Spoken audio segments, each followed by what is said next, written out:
Moore Diagnostics won the first Moore Agricultural Innovation Prize in 2017. We were a fledgling startup with more ideas than revenue. A decade later, we're providing analytics and software to agricultural companies across the country. And I can trace a direct line back to that moment.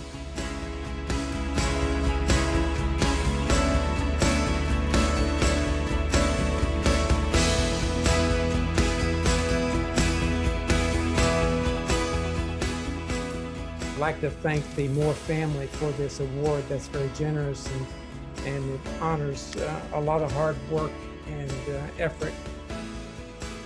To the Moore family, thank you for believing in early stage founders and for investing not only in ideas, but in people.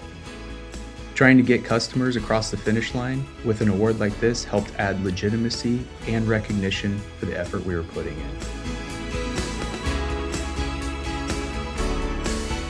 The prize itself and the recognition are both great tailwinds for us as we move forward, and that wouldn't be possible without the support of you and your family. So thanks again, and all the best to future award winners.